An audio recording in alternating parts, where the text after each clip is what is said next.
Okay, so number 2 we skipped because we didn't get to that yet. That is actually in Unit 12. So we're gonna work on number 3. So if you look, it's very lengthy, it's very wordy. So we're just gonna kind of read through the whole entire thing first. So it says, Emmeline is working on one side of a polynomial proof used to form Pythagorean triples. That's just extra words, basically. So her work is shown below. So you're given this, and then it gives her 4 steps, 1, 2, 3, 4. And then it says which statement is true regarding her work. So it's either going to be entirely correct, there's a mistake in step 2 only, there's a mistake on step 2 and 4, or there's a mistake in step 4 only. So we're gonna basically go through and see what she did. So if we look from the original to her first step, all she did was take this 5x and square it. So remember, when you square it, you have to square the 5 and the x to get 25x squared. The rest she didn't do anything with. Now, to get to the next step though, basically what she did was she took this squared and she squared the first term, the 5x squared, and got 25x squared, and she did the negative 5 squared and got 25.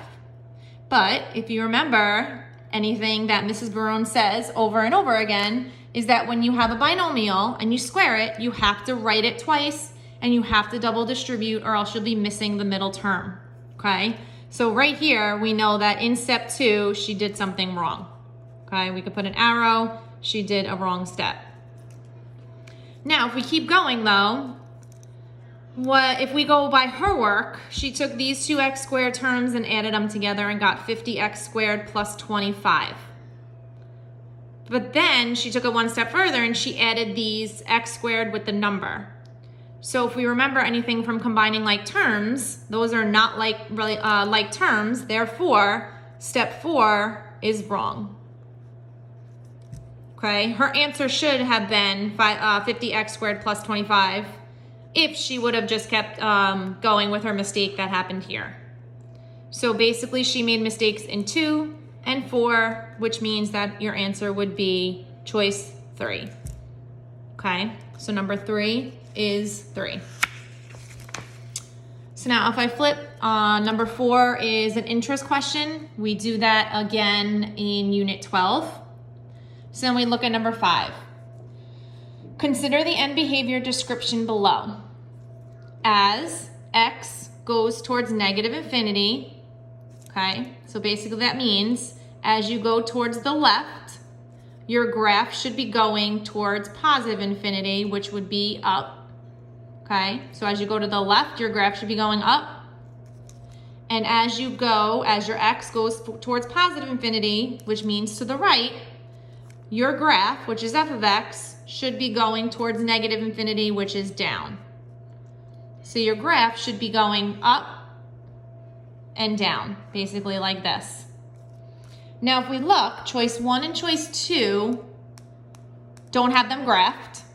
Choice 2 and 4 do. But here, this one's going down and up. That's the opposite of what we need. And here, they're both going down. So we know it's not choice 2 or choice 4. So then you would go in your graphing calculator and you would graph this one and this one. Okay? So if you look at this one, the x to the 4th equation, after you graph it, it probably looks something like that because it's an even degree, which means our endpoints would both be in the same direction. Which means this one is going to be the answer, because if you have a negative x cubed, they're going to be opposite endpoints going basically in a negative direction. So when you graph this one, it should look like that picture.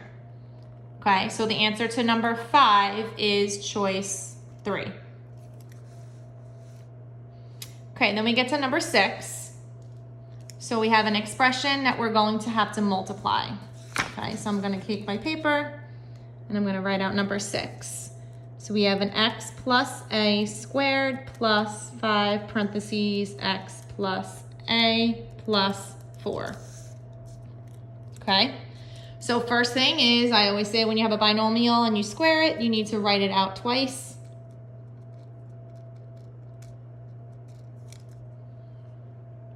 Okay, so now I need to distribute, so I get x squared plus x times a is ax A times x is ax again, and then a times a is a squared. Then I have this, so I have 5x plus 5a, so plus 5x plus 5a, and then I have plus 4. And then I look at that and I see, can I combine anything? Well, I have an x squared that would come first, then I would have an a squared that would come next. Then I have here an a and an x and an a and an x, which makes 2 ax's. I have a 5x, I have a 5a, and I have a plus 4. Okay, so none of those can be combined because they're all different terms. So now if I look back at my answer choices and I look, none of them look like that. 4 looks close, but when you look at your terms, choice 4 does not have my 2ax term number that you would get when you double distribute. So choice 4 is actually not it. So you don't want to pick that one just because it looks closest to yours. Okay? Now, if I look at choice 1, I only have a's. It doesn't even have x's. That means when you double distribute, you're never ever going to get an x. So choice 1 you can get rid of. Same thing with choice 2. You only have x's. So when you do this, you would get x squared plus 4x plus 1x plus 4. Again, you wouldn't have the a term. So that one's not it. So then we look at choice 3. So now we want to just check. Now we have a trinomial times a trinomial, and we want to double check that that's it. Okay, so I would get x times x is x squared, x times a is ax, x times 4 is 4x. Then I do the a, so I get a times x is ax, a times a is a squared, a times 4 is 4a, and then I would do the 1, so plus 1x plus 1a plus 4. And now when you combine like terms here, you would get x squared plus a squared plus 2ax plus 4x and 1x is 5x plus 4a, nope, 5a plus 4, which is exactly what we got here, which means our answer would be choice 3 for number 6.